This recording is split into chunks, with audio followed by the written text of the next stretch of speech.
So yeah, so everyone, just so you know, this is recorded. So whatever you put in the chat, we may read out for everybody to hear. But don't be afraid to select all panelists and attendees in the chat. We really want this to be conversational. We'd love to make sure that we're talking about the things you want us to talk about. That being said, if you really have a burning question and you want audio and video to ask it, you can use the raise my hand function in Zoom at any point, and I'll promote you to panelists so you can ask a question. But I'm going to get going. So let me make sure I'm sharing my sound. So click share computer sound. There we go. So my name's Caroline Nickerson. I'm from the SciStarter team, and I'm presenting to you today because it's Citizen Science Month, the best month of the year. So you can do citizen science at any time of the year, but April is kind of our excuse to kick it up a notch. You might be wondering, what on earth is citizen science? What on earth is Citizen Science Month? And also, what is SciStarter? Well, you are in the right place. We are going to tell you. But first, I just really want to thank the folks who make Citizen Science Month possible. So Arizona State University, the Network of the National Library of Medicine, and the All of Us Research Program, as well as other partners you see on your screen. But the biggest thank you goes to libraries, especially the host library we have here today. They are such natural community leaders, and I learn so much from libraries every single day. So it's really a gift to be here with you all and to talk to you about citizen science. Before we dive into what citizen science is and what SciStarter is, I'm going to quickly pass the mic to Sharon and Sue, who are going to talk about what's going on at their library throughout the rest of April. Okay, that sounds good. Do you want to start, Sue, or do you want me to? Go for it. It's Okay. your programs. All right. So I'm really pleased to be able to tell you about some of the great things we're going to be doing. And on your screen, you can see about the Oregon Coast Aquarium or marine debris tracking, which Caroline's going to talk to you about. And anyway, we have a lot of other things. Behind me, you can see some of the things. I'm going to grab my program just a second. You come to the library or you go to a website, you're going to see something like this. And in it, it goes through the days, day by day, of different things you can do this month. Some of them, all of them are related in one way or another to citizen science because it's things that we can all do to help promote science in our area and our community. And so we've already had our book Zoom. And that one, we were able to show all the new books and information that we've gotten for kids and adults and teens. So this is for everybody, not just kids. Usually when you see me, you think about kids, but this is for everybody. And we have coming up this week, after this, we have on Thursday, our Youth Art Club Zoom meeting. And it's nature identification, birding, and you get a take and make with it. And it's going to be a lot of fun, and it's through our art group. On Friday, we have 25 spots available for making Lego or building block bird feeders. It's not a Lego partner. We just happen to have a Lego club online, and you can become part of that too. But you get your kits, and we're going to learn about how you can make one safely for birds to help in our area. And then coming up after that, we've got like Marine Science Day. They've got lots of things going on, which are some people we often work with. We have Drop Everything and Read, and we're remembering Beverly Cleary. And on that day, I encourage you to read Beverly Cleary or to read science. Our Little Bugs Club, our youngest members, which is our preschool group online, we are doing 3 different things with them that instead of just preschool, it can be for teachers, parents, and kids up through 3rd grade during the month of April, starting on the 13th. We're going to do Crowd the Tap, and I know Caroline's going to tell you more about that program. And we are also going to do something on pollinators and bees. And our last one is going to be a chance to share what you're growing in your garden. So those are a few of the things, and you're going to find videos from the Oregon Coast Community College, and we're going to partner with the Nature Center Observatory again, and you can find out about Uquina Head's tide pool programs. And of course, all over Oregon and all over the world, it's going to be Earth Day, and on April 17th, it's the local cleanup of the beaches. So these are a few of the things that I wanted to tell you about today and to say lots to do. And we also have the Young Readers Program that's coming up too, to talk about what you did during COVID. Okay, that's the overview. That is so extensive. And I wish I could join you all for all of them. But the reason I highlighted this event and then the event on the next slide is those are the ones that I'll be returning back if you you want to hear from me again. But you are in good hands with Sharon and Sue for all of those programs that you heard about. I really have to say they are doing a phenomenal job for Citizen Science Month. And quite frankly, I'm jealous of your library patrons because they've really lucked out. But I'd love to see you all again on the 14th and the 15th to dive into the Marine Debris Tracker project, as well as the Globe at Night project, which I'll tell you more about during this presentation. So you might be wondering, what on earth is citizen science? Citizen science is a collaboration between scientists and those of us who are curious, concerned, and motivated to make a difference. It's how people can make an impact on issues they care about and help science. So you might be wondering, okay, what does that mean? Citizen science is any way that you can move science forward, no matter who you are, where you are, what age you are, what level of experience you have, you can do citizen science. Most often, you're collecting or analyzing data as a volunteer for an ongoing research project. And the reason why is we're stronger together. When we leverage the power of the crowd, we can accomplish so much more than we could alone. And there are questions that scientists can't answer without your help. They don't have enough eyes, ears, and perspectives to know everything there is to know, or collect all the data that needs to be collected, or analyze everything that needs to be analyzed. And that's where you come in.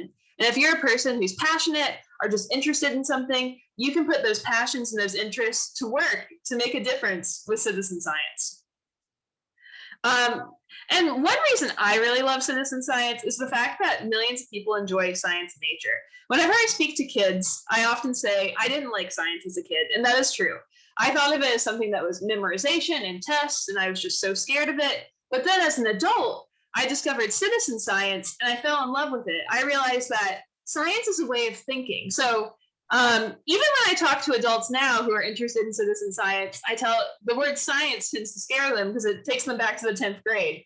But I tell them that no, like if you like being outside and looking at birds and butterflies, if you sometimes gaze up at the constellations and you wonder why they look the way they look, if you're intrigued by how the brain works and you want to understand it better, then you're in good company. There are millions of people just like you who are interested in these sorts of things. And you can be involved in science in a meaningful way without ever having to take a test.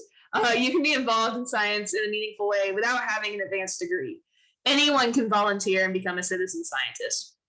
And that is great news because thousands of scientists need volunteers, and they come to SciStarter because they're seeking this community. They need you. The Crowd the Tap project Sharon mentioned. Crowd the Tap, it's based out of North Carolina State University, but it's across the entire United States. It's funded by the Environmental Protection Agency, so by the federal government, the EPA. And what they need folks to do is conduct a simple scratch test on their water pipes to understand what their pipes are made of. They're basically creating an inventory of safe drinking water. They want to go community by community, person by person across the US to understand where pipes might be made out of lead, where there might need to be some further examination of drinking water. And they couldn't do that project without your help. Those researchers don't have the resources to go door to door and knock on everyone's door and say, hey, can I test your pipes? No, they need you. And if you just use a penny and a magnet to conduct a simple scratch test, then you can make a difference and you can volunteer for this project and you can help make our country safer. I think it's so amazing. But sometimes the scientists who need your help, can't find you, and you can't find the folks who want your volunteer work. That's where SciStarter comes in. We think of ourselves as the bridge between you and the real science you can do. Basically, we connect you. We connect the researchers to volunteers, and we connect the volunteers to real scientific research, which we call citizen science. So you might be wondering, how does SciStarter work? And I think this video does such an elegant job explaining it, so I'm going to go ahead and play it. Citizen science can change the world. These programs mobilize people from all walks of life to contribute to scientific research, from teachers to artists, Girl Scouts to business professionals, students to retirees. Citizen science taps into the power of the people, where they are. Scientific data gathered by individuals and communities gives concerned or curious people, decision makers, and scientists access to more information than they could possibly gather on their own. Your contributions lead to breakthrough research, new approaches, and expedited scientific discoveries. So how can you start to make a difference?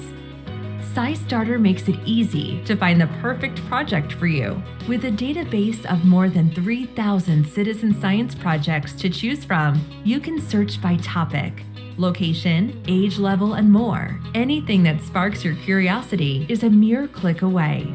SciStarter can help you take valuable actions to contribute to the projects you're most passionate about. Their tools database provides you with exactly what you need to get started. And with events held across the nation throughout the year, SciStarter brings fun citizen science opportunities directly to you.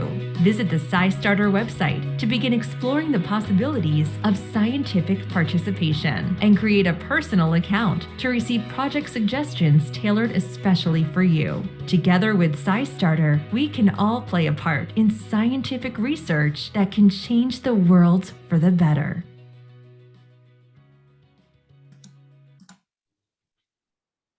And there you have it. It's as simple as that.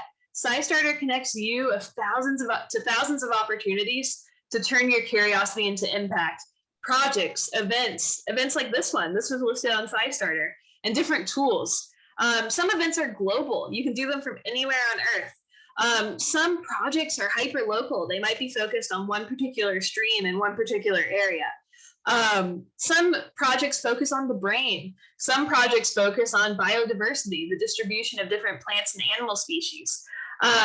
You can definitely find something for you, but we also recognize that this can be a little overwhelming. We're just setting you loose on the website to use the project finder to find something to do, to filter it down based on your interests. That's why it's so great to have people like Sharon and Sue in the mix, because they can be your guides to this whole world of citizen science. They pick out particular projects that they think that their community would really resonate with, like the Crowd the Tap project. And then they invite you to get involved, and they bring folks like me into your community to talk about these opportunities. So don't be overwhelmed. We are here for you, and we're going to walk you through everything you need to get started. I always like including this when I talk about citizen science to folks who might not have heard of it before. I think you'll be delightfully surprised by the quality of my work on this assignment. I crowdsourced it. I think it really underlines the community-based nature of citizen science, and the fact that we're in it because we want to understand the world better. We want to discover new things. We want to answer questions that matter to all of us. And that's why crowdsourcing is such a valuable tool. Collecting and analyzing that data really powers these projects. And you might be wondering, so what on earth have citizen scientists accomplished? Well, because of citizen scientists, we now know, and I tried to structure these facts. I'm happy to provide citations upon request. One thing I've learned working with libraries is library staff really love the citations. So if you want further reading, just let me know. But I tried to structure these facts to be maybe like one that's a little bit of a downer and one that's kind of just fun and curious. Because citizen science, it helps us understand the problems that might be going on in our world. Science is such a valuable tool to understand environmental degradation, for example, but it also helps us understand the weird, quirky stuff that just is part of the globe. So because of citizen scientists, we now know that bird populations have declined by 50%. We know this because people just like you, volunteers just like you, have submitted their observations of different birds they see. And we know that in North America, bird populations have declined by 50%. We also know that birds are breeding earlier. This could be really disastrous. This could mean that their populations are at risk or they're struggling in some way, perhaps due to climate change. So we also know that birds are breeding earlier. We know that 50 plus types of bacteria live in your belly button. I think this one's a fun one. It was a project based out of NC State. People swabbed their belly buttons and sent the samples into the lab. And that's how we know that there are 50 plus types of bacteria that live in your belly button. So if you ever feel lonely, think again. You have all these bacteria to keep you company at any given time. We also know that the first flowering of 19 species of plants has moved 9 days earlier over the past decade. That's related to phenology, which is the study of seasons. And there are a lot of citizen science projects. One I always like to refer to is Nature's Notebook, that asks you to observe particular species and indicate when you see seasonal change or flowering or things like that. So the fact that we know the first flowering has moved earlier, which is something that's definitely worth examination because it could affect our food supply, or it could affect our own way of life, or human beings. We know this vital fact because of citizen scientists just like you. We also know that there's a new type of aurora in the night sky, and the citizen scientists who discovered it, they named it Steve, which I love. I guarantee you, if NASA had found this first, it would not be named Steve. An aurora is like the northern lights. It's a phenomenon in the night sky. I think it's so phenomenal that citizen scientists discovered it. We also know because of citizen scientists that there's another Jupiter-sized planet, and that invasive mosquito species have arrived in Germany. That's really important to know because public health officials could take action on that and try to eliminate mosquito-borne illnesses and things like that. And we know about that because of observations of citizen scientists alerting folks to when invasive species have entered a new country. And I wanted to include this uplifting fact. In one weekend in 2019, citizen scientists accomplished 2,566 research hours, or 3.5 months of lab equivalent research time for an Alzheimer's research project called Stall Catchers. And I included this fact because I was part of this. I was one of those citizen scientists who accomplished those research hours.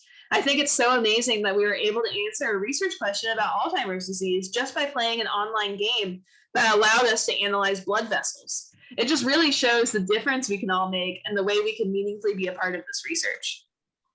So I have another video for you. It repeats some of the stats you heard earlier, but I think it's really powerful. I like including this in presentations to libraries because libraries, they love the facts.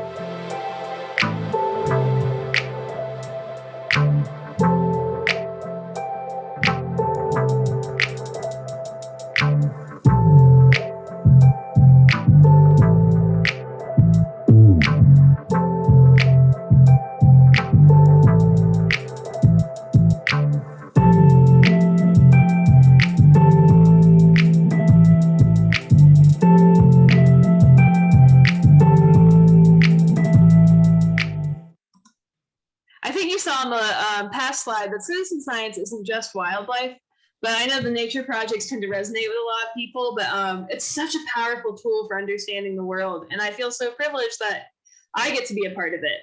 So what is Citizen Science Month? It's what we're in right now. It's April every year, and it allows us to inform the public on the core principles and practices of citizen science and amplify opportunities to participate through public libraries, community-based organizations, and other trusted partners. So organizers, people who maybe have never done science before, different libraries across the country, they've risen to the challenge to get people involved. And quite frankly, I think that's inspiring.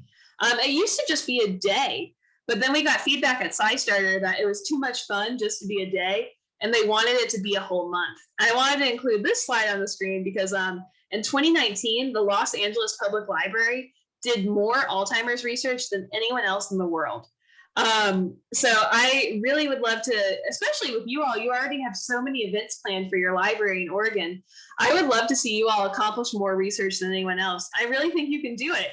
Rise to the challenge, take it on. Let's do some real research.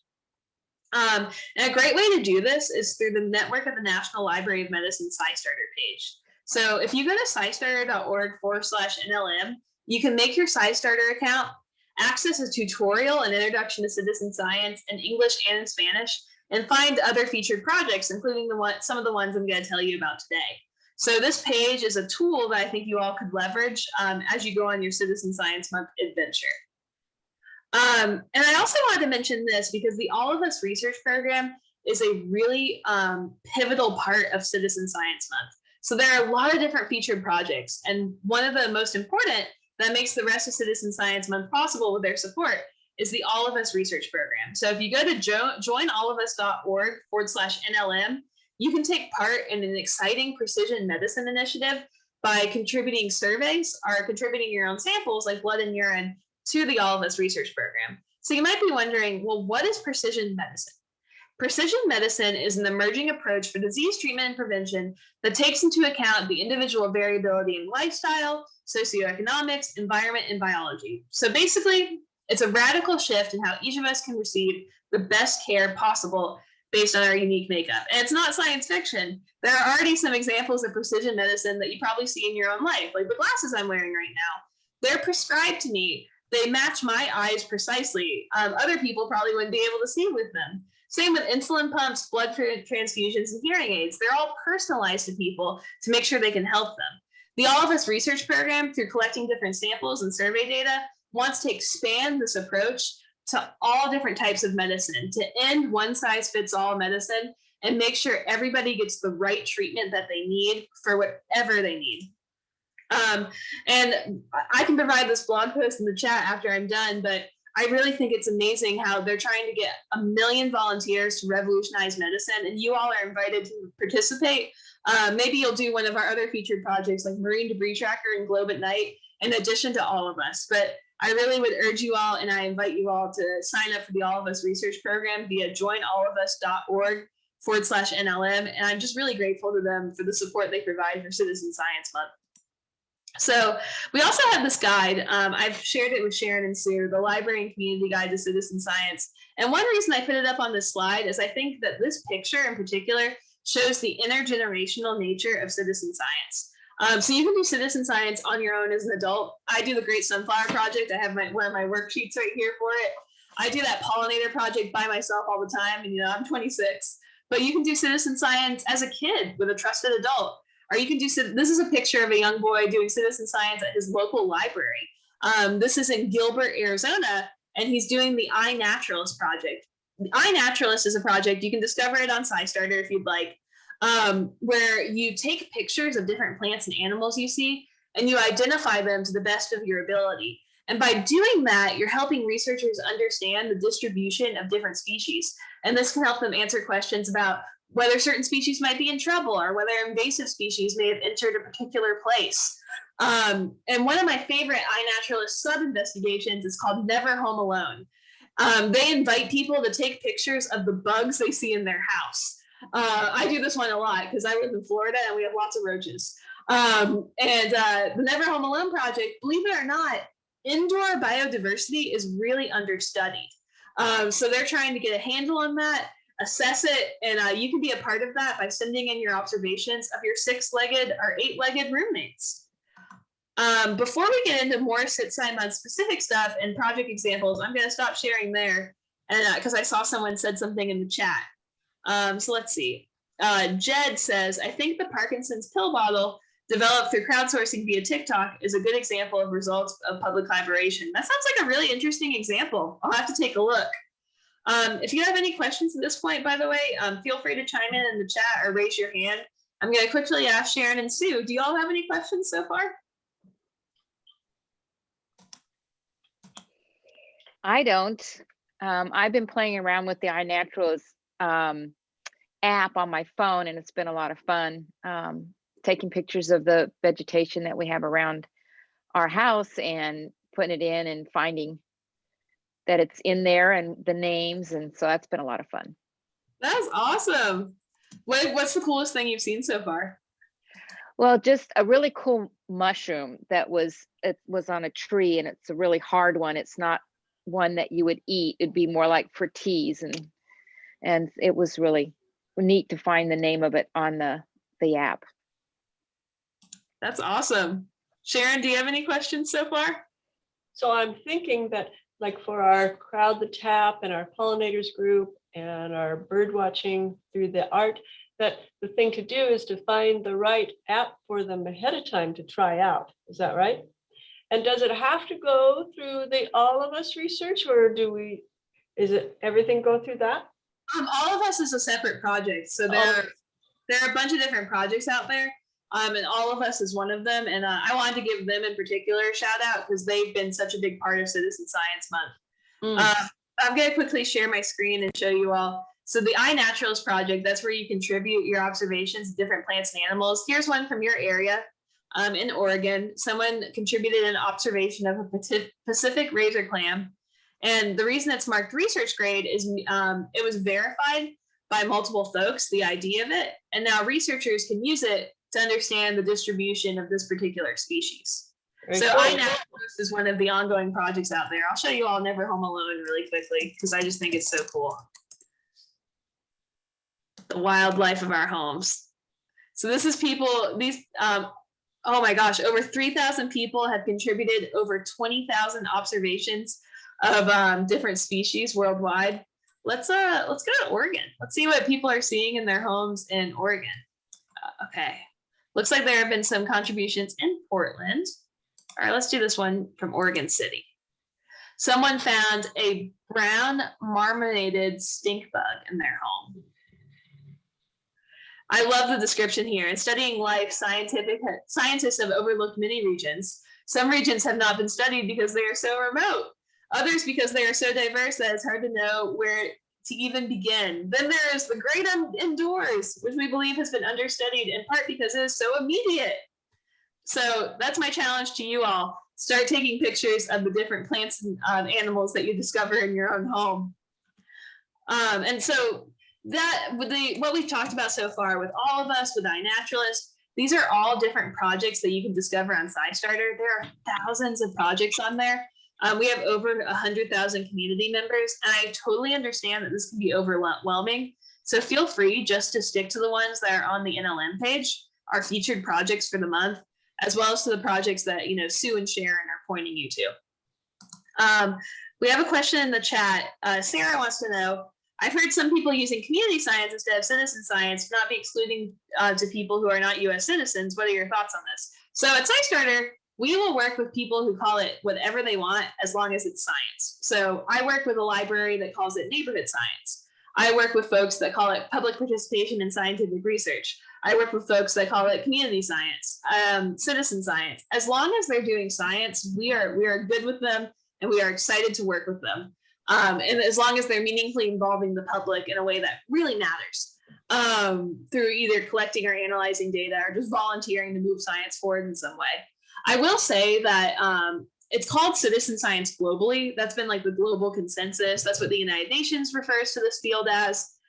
In the US, the national academies at the federal level, they did a big report and they decided to call it citizen science. Most people think of it as referring to a citizen of the world, so just any human being. It's kind of the idea of like civic engagement or just being an informed person. But we definitely don't check anyone's citizen status at SciStarter of any country because we're a global community. We have people from all over the earth who are participating in projects from SciStarter. So in short, we're happy for you to call it whatever you'd like. And we use the term citizen science because that's the consensus of the international community. And that's what our own government in the States has been calling it. All right, I think we'll jump back in. So we're in the midst of Citizen Science Month right now.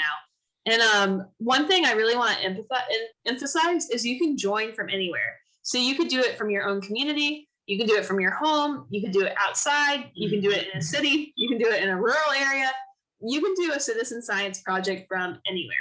And if you go to citizensciencemonth.org, you'll find some of our featured projects, those NLM projects, and you'll also find resources. So you may have seen in Sue's background, all those posters she printed, she found them on citizensciencemonth.org. So we have people, all sorts of different people planning events throughout the month. There are faith communities in Chicago who have planned events. There's a university group in Nigeria that added an event to the platform. So if you're curious about what other folks globally are doing, definitely tune in to citizensciencemonth.org. Otherwise, you have such a menu of options from your own local library if you're based in Oregon, but I really urge you just to tune into all of Sharon and Sue's events. I really would urge you all, though, to make a SciStarter account because it allows you to keep track of all the different projects you're joining. And for the projects that are SciStarter affiliates, you're able to track the number and frequency of your contributions in your SciStarter dashboard. So this could be bragging rights for you. You can say, oh my gosh, I contributed this many times on this particular day. I like looking back at it at the end of the year. Or if you need volunteer credit for something, the SciStarter dashboard can help you verify your volunteer effort. People of all ages do projects. Different projects have different requirements. Some ask that you're 18 or older. Some projects are really open to contributions by younger students. It just really depends on the project. So check the project's age requirements before you participate. And for most projects, you go somewhere else after finding it on SciStarter. So let's say you're on scistarter.org/NLM and you find the Stall Catchers project. You click on the join button after you find the project on the NLM page, and then that takes you over to that website. As long as you make your Stall Catchers account with the same email address you used to make your SciStarter account, then the number and frequency of your contributions will seamlessly track in your dashboard, because Stall Catchers is a SciStarter affiliate.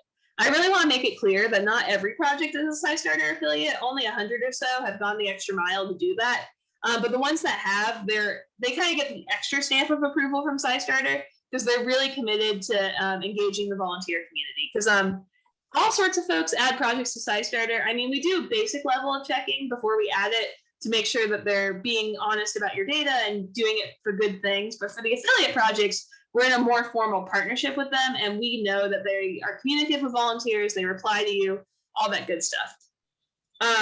So I know that Sharon and Sue are doing a lot of stuff with pollinators this month, and that's one reason I wanted to give a call out to the Great Sunflower Project. This is a super simple project that you can do with any flowering plant. It does not have to be a sunflower. Basically, this project asks you to pick a flowering plant, to sit by it for a given period of time, at least 5 minutes, and to count the number of pollinators that visit it. And we actually have a worksheet at SciStarter that can help you engage in this, because this is a cool project and that you don't have to have an app to do it, and you don't even have to be online. You just have to submit your data via a form later. So you could go to scistarter.org/NLM, discover the Great Sunflower Project, and then use the data sheets to keep track of the number of pollinators that visit the particular plant that you have selected. By doing this, you're helping researchers track population numbers and understand where pollinators might be doing well and where they might need help. And if you don't see any pollinators, that's really important to to report as well. 0 is a really key data point here, because pollinators might be in trouble. And pollinators aren't just bees. Butterflies are pollinators. Bats are pollinators. There are even some types of lemurs that are pollinators. So whatever pollinators you see in your community, definitely report them. And I've done the Great Sunflower Project in the middle of a city before. I just found a flowering plant growing out of the sidewalk. I sat down and I observed the number of pollinators that visited. So this is a very accessible project.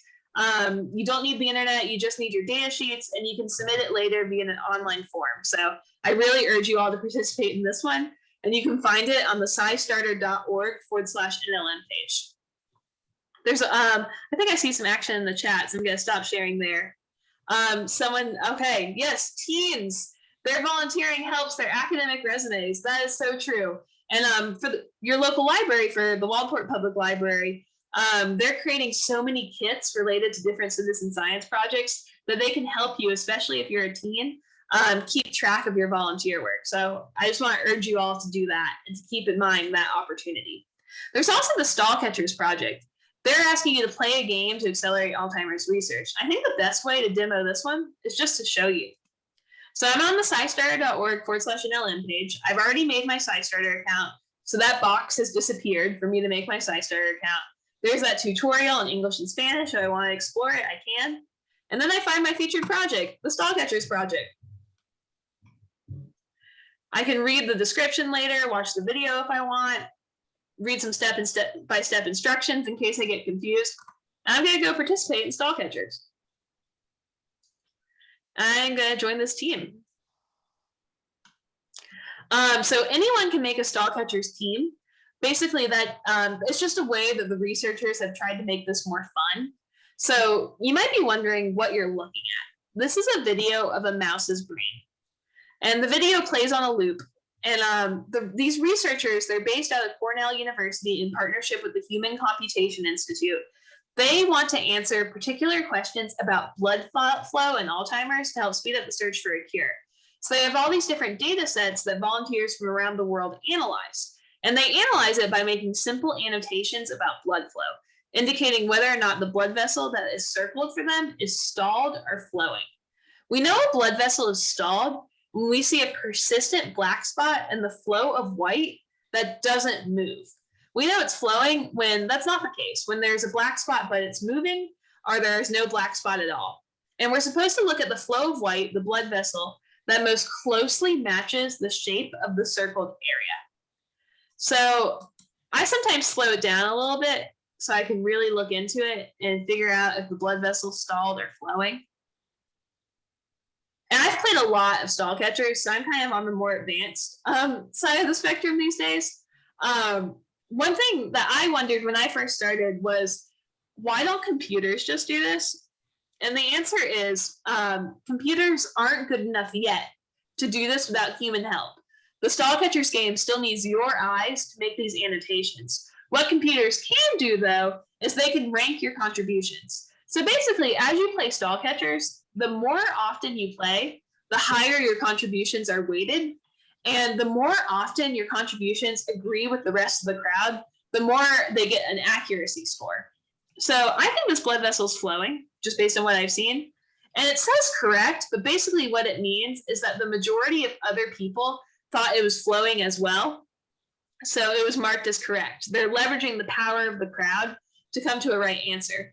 However, you can indicate if you really, really see a stall in the chat. And if enough of the expert users indicate they see a stall, the researchers come back and check it. And believe it or not, this crowdsourced answer is more accurate than the researchers just doing this in the lab. And thousands of folks look at every video, so you don't have to worry about being wrong. The crowd will protect you and help us all come to the right answer. All right, let's do another one. So we're looking at the circled area. We're looking at the blood vessel that matches the shape of the circled area, which I believe is that one right in the center. I'm trying to see if in the flow of white, there's a persistent black spot that doesn't move. I don't see a persistent black spot that doesn't move, so I'm going to say this one's flowing as well. And I am correct. And the quality of the videos varies. That's just how research works. So some of them are better than others. So we're looking at the circled area here. We're looking at the flow of white in the circled area, and we're trying to see if there's a persistent black spot that doesn't move. I don't see one. I think it's flowing. And it looks like I'm one of the first 4 people that's analyzed this.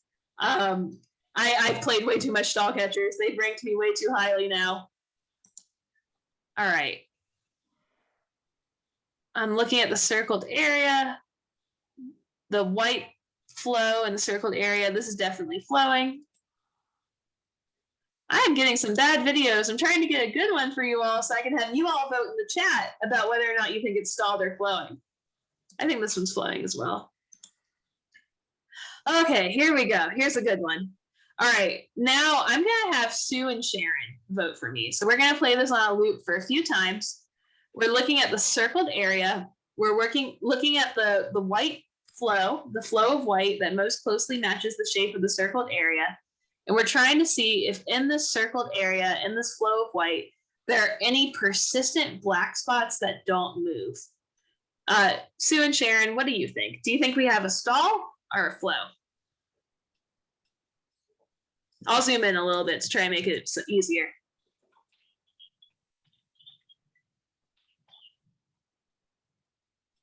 What do people think in the chat? Do we have anybody voting? I think it's flowing. I think it was flowing. I have to agree with you both. Does anyone disagree? Feel free to chime in the chat. Do you have a way of showing what it looks like when it's not flowing? We haven't encountered a stall yet. Let's see. Let's say flowing. And we're correct. 2,000 other folks agree with us. When you first join, they give you some training videos and you'll definitely see a stall in those. Let's do one more. Maybe this next one will be stalled.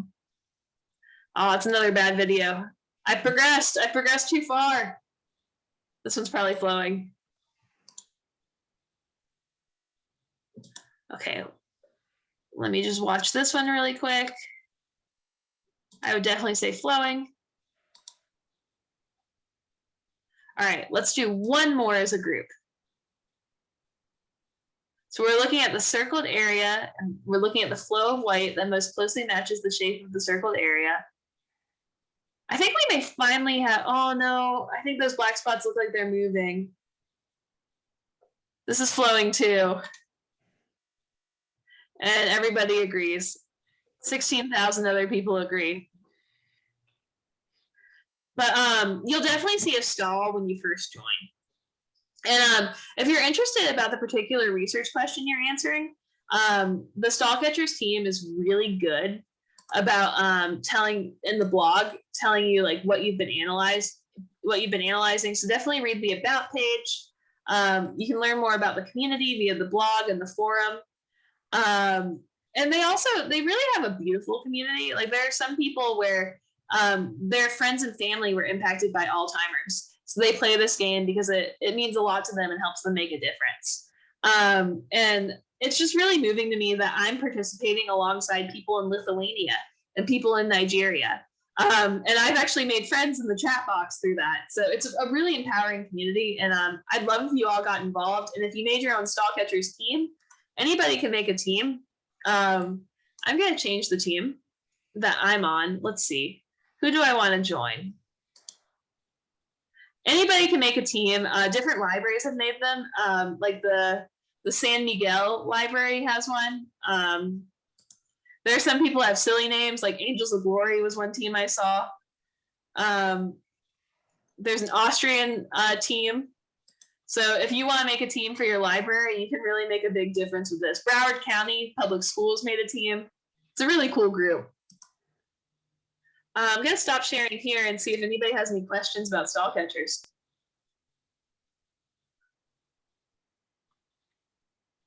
Okay, I'm not seeing any yet. Sharon and Sue, do either of you have any questions or just like thoughts or epiphanies or anything like that? I think it would be pretty easy to get a Waldport Library team on there. I think it might be. Go for it. Cool. Actually, I could probably create one right now. So I'm going to resume share. I'm going to stop sharing just for a sec. I'm going to log out. Because why not, you know? Let's do it. So I'm going to call this Waldport Public Library team. We're going to do this, everybody. And remember, because Stall Catchers is a SciStarter affiliate, if you make your Stall Catchers account with the same email address you used to make your SciStarter account, everything will track in your dashboard, and this could be really helpful for teens especially. Oh, and this way I can finally show you a stall because I just made a new account. They put me in the tutorial videos. That's a stall right there. It's a big black spot that doesn't move. I'm going to slow the video down so you can see it. Stall. That is a stall. That is the biggest stall to have ever stalled. And you'll see the community saying that too. I guess this was the most obvious one. But we're going to make your team. I'll put the link in the chat for you all to join. So I'm going to change my team, create a new team.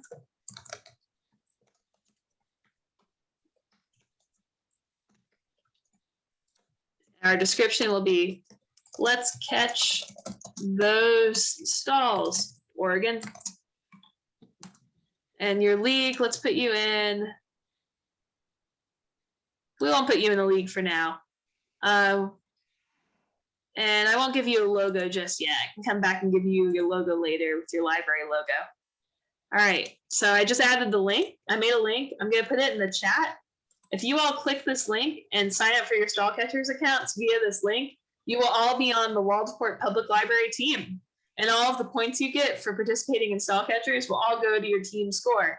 And hey, maybe this year you could beat the Los Angeles Public Library. Who knows? Underdogs, let's go. So you all have the link to make your accounts to be on the Stall Catchers team for your library.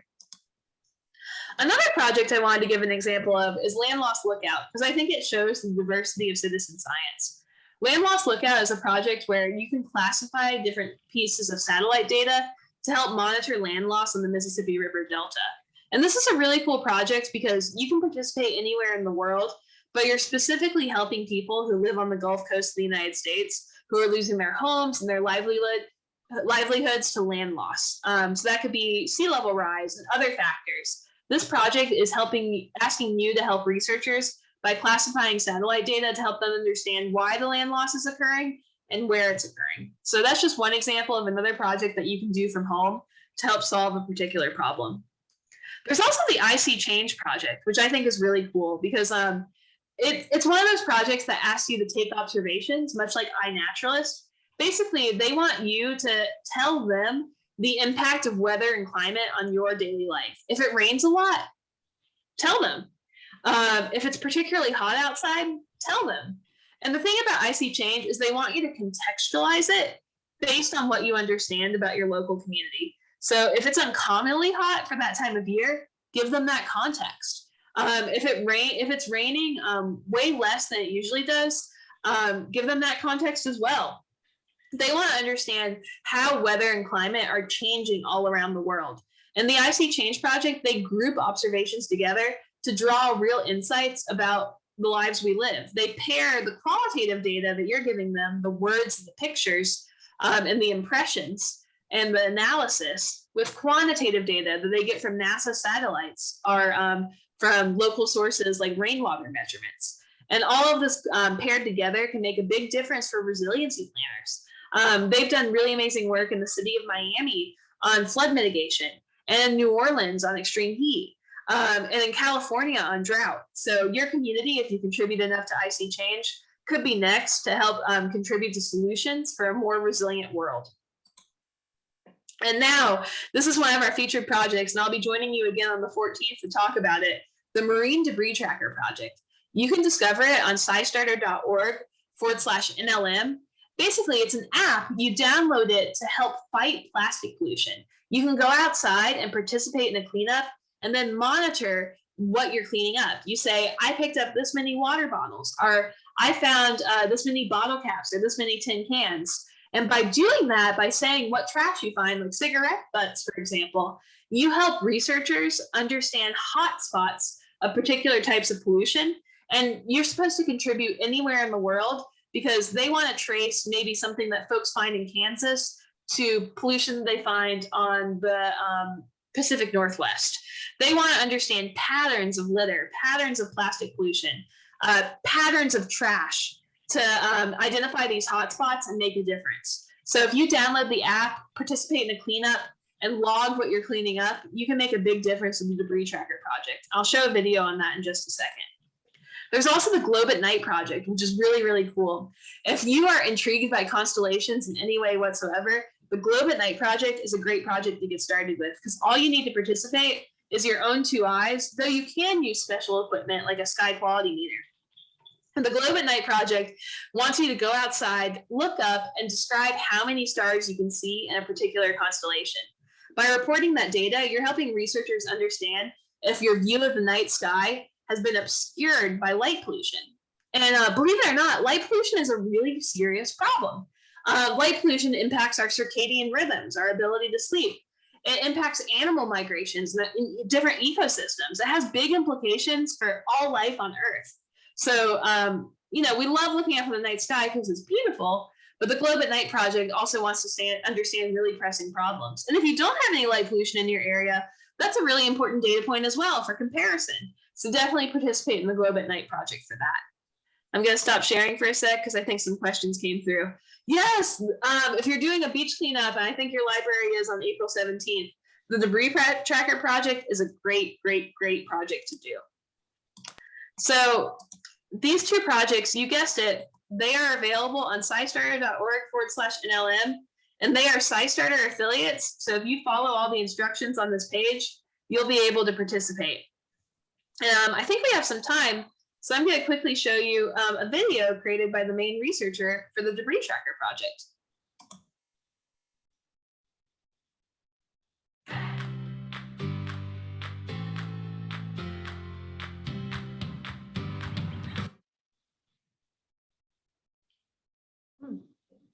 We're so excited you're interested in Marine Debris Tracker.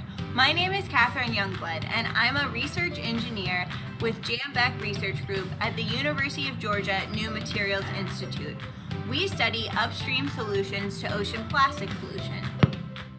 With an estimated 8 million metric tons of plastic entering our ocean ecosystems every year and having devastating effects on ocean organisms that accidentally consume it, this is a problem that's growing bigger every year.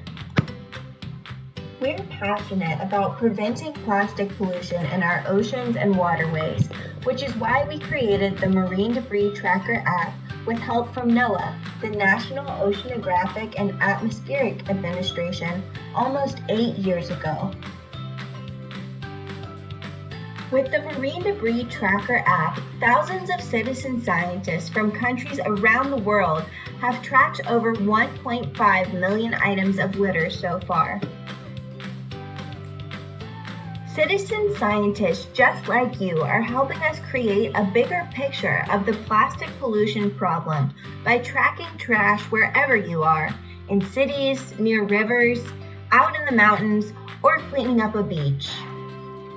Thank you for tracking and for helping to protect our oceans and waterways around the world. We're happy to have you on board.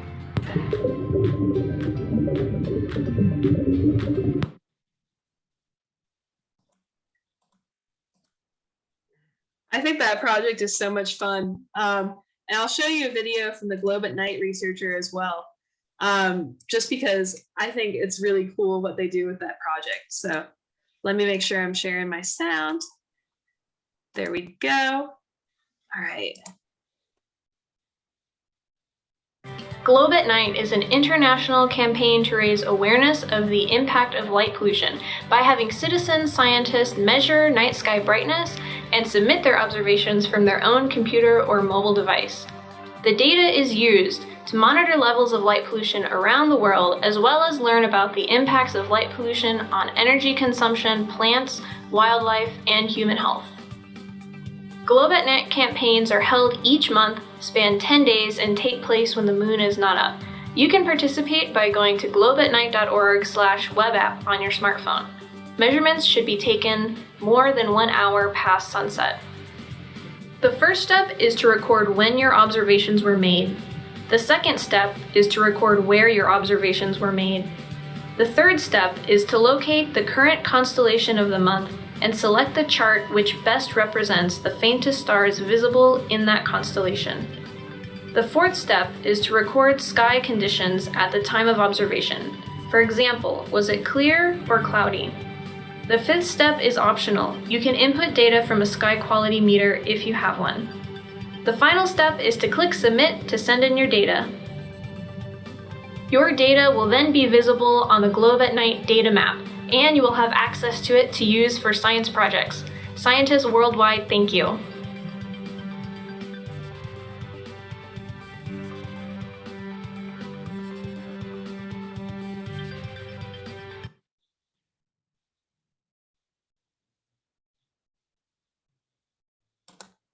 So there you have it. That was the Globe at Night project.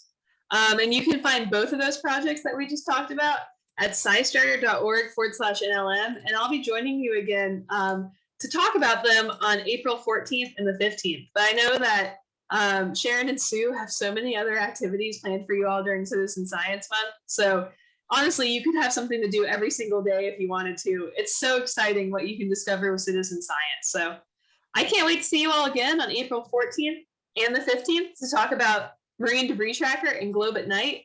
But in conclusion, I just really want to say thank you, especially to Sharon and Sue, who are making all this possible and who are, quite frankly, really inspiring me to do citizen science. If you take nothing else away from this, I just want you to know that citizen science is something we can all do together. And you can find something to do every single day of the year if you want to. So I'll stop sharing now and I'll pause for any last questions that you all might have. I also have a little survey that you all can fill out and tell me how I did and how we can improve future programs if you so choose. But Sharon and Sue, any questions or any final thoughts for the whole group? Just a reminder that for the art group for birds, We have 30 kits available, but I need to know if you want to do that. And the other thing is for the Lego bird feeders, I also have 25 kits available and need to know. I have a few of them already accounted for in both of those sections. So, because we have an active art group and we have a fairly active Lego group. So if that's something that you're interested in, please let me know right away.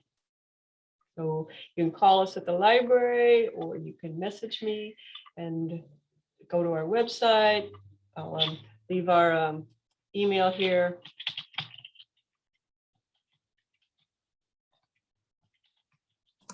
Great. Yeah, and I think they RSVP via email, right, for our next two events on April 14th and the 15th. Mm-hmm. So and get those emails in for that too. So that would be great. Great. So the email's in the chat, everybody, as well as the survey link if you want to give feedback on today's presentation. Sue, do you have anything else for us before we go? I just really thank you. I think it's a cool project and we're glad we're able to get the grant to do this and excited to participate in everything. Yeah, I mean, your library was one of 15 that were awarded this, and it was really tough to pick. It was a steep competition, but just the passion you both show really rose to the top. And you all, everybody who's here, you all are really lucky. You have a really cool library, and I maybe do some stall catchers if you're motivated to accelerate Alzheimer's research on your library's team. Participate in Debris Tracker, Globe at Night. There are a lot of different projects to pick from, but just pick some of the ones that the libraries thought that might be a good fit for you. And let's get started doing some real research together. I think otherwise we'll leave it for the night and I'll talk to you all again on April 14th. Thank you. Bye, everybody.